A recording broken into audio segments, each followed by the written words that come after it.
got to have product knowledge. So thanks for coming, and I know it's a long trip. I've been on the plane from Seoul. I know how long that is. I've been on the plane from Beijing. I've been on the plane from Argentina.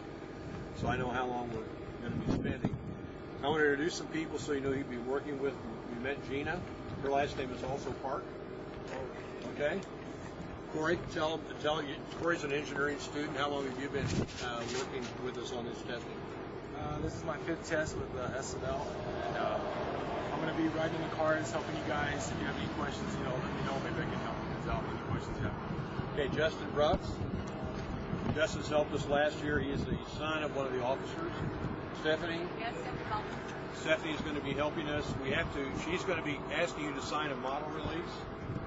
And if you know what that is, that allows us to take and use your pictures. There's some rules in here that you may not take pictures of police officers.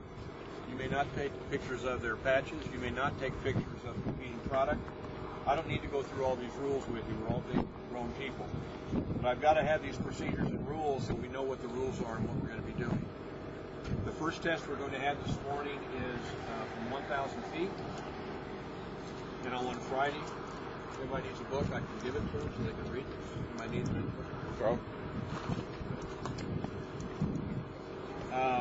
And we're looking at constant on and instant on. And we have 3 frequencies of K8, 33.8, 34.7, 35.5.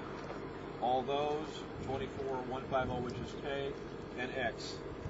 We're going to do constant on and instant on 3 tries for each product that you have to see if 1, they identified the band correctly, and 2, if they do report from 1 mile. We could go out 5 miles. It doesn't make any difference because police officers are trained, and they'll tell you this when you talk to them.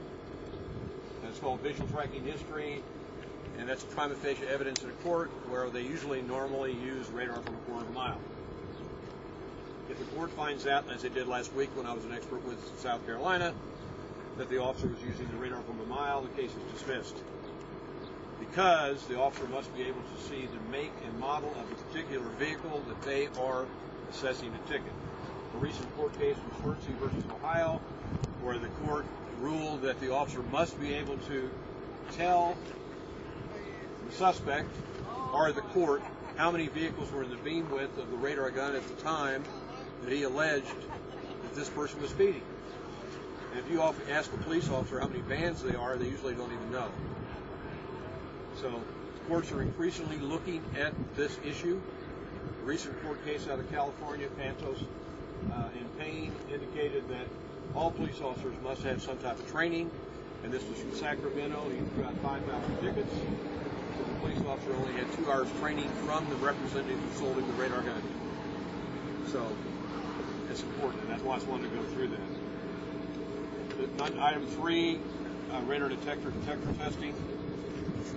And the reason I put this article in here that we wrote on local commercial vehicle enforcement, this was published because increasingly cities like El Paso, Dallas, San Antonio, Houston are forming their own commercial enforcement divisions. Find this in your, it's in there. Just keep on turning the pages.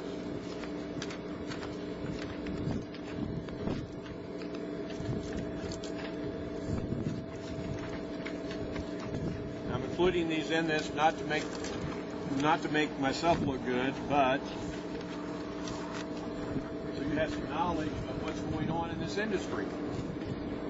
Most of you had the radar detectors, and Bell has done a good job with their SDI. It's totally invisible to PG2 and Spectre. Recently, police departments throughout this country and in Canada are going after large trucks legally and follow the money. Who keeps all the money? The local police department. So that's a big issue, and that's why I included that. On the second page, the third page here, I want to make sure you have my credentials. International Association of Chiefs of Police, Sheriff's Association, and Master Instructor. On the next page, you'll see the document from the FCC. I have this right here. And there was an issue in the United States with the legality of radar jammers. I didn't mention any jammer by name, but I asked and worked with Two senators called me and wanted me to help them, three United States representatives. This is what the FCC says about it, and they've issued fines. On the next page, you need to know this, especially if you're doing a lot of telemarketing. One of the first questions you're going to get, are radar detectors illegal? Here's the official FCC document I've highlighted on the bottom. Radar jammers. Turn the page. Radar detectors are entirely legal. If you're doing telemarketing on the phone, you need to give this to all your telemarketing people when they get that question. Another question they're going to get is, are radar detectors legal in every state? Right, Steve? So we get them all. And the answer is? No. Yes. Which states? Don't know. Okay. I'm not trying to put you on the spot, and a lot of us do not know. The only states where radar detectors are illegal in cars are Connecticut, Washington, D.C., and U.S. military reservations. They're illegal in every state, and 18-wheelers are commercial vehicles as of 1995, February, by U.S. DOT. Dictate. Those are the kind of questions they're going to be getting. Because people want to know if they're legal. What about Canada? Can you get some Canadian customers? Are radar detectors legal in Canada? Which provinces are they legal? Bill? Maybe Saskatchewan. Saskatchewan's one. What's another one? Where Alberta. Huh? Alberta? There's the third one. British Columbia. BC. That's it. British Columbia. 3 provinces in Canada. The fine in Canada is $1,000. I've ridden in the cars with the Royal Canadian Mounted Police. When we're on the New York border waiting for people to come across, it's confiscation at $1,000. They take your detector. The next one is red light cameras. That's very important. This, in my opinion, is part. Okay, you know, I talked about this at length.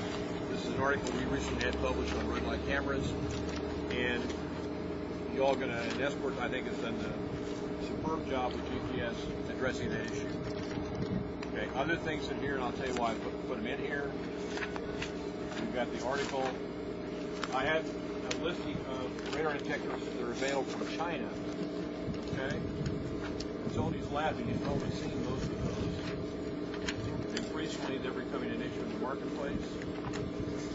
Then I've included, for your use, these, as I said in a pre-testing conference, these are the official federal documents on the requirements for radar gun and laser gun use, and the specifications they must adhere to.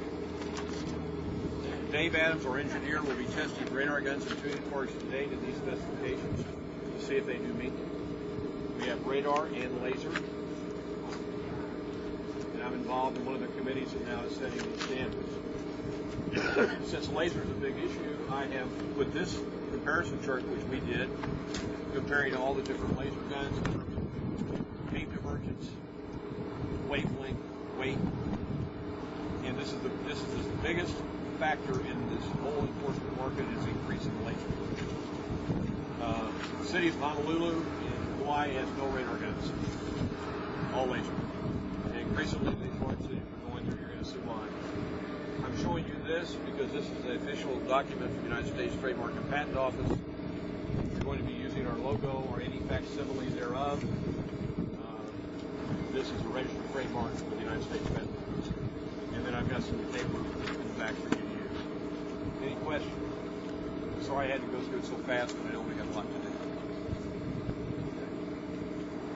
No questions? Okay, what we're going to do, we're going to do Whistler first. Okay. Here's the order of mark. You're going to park your car in front of my van. Okay, we're going to hit you with a radar gun.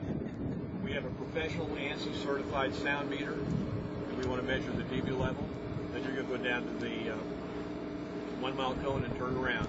You've done this before, you know what we do. And then we're going to do XK and K8, and then you're going to be finished with that. Then we're going to send somebody else down. In the past, we had everybody sitting down there, and I don't think that's really a great idea. It's best if you, one in the shade, but two have a chance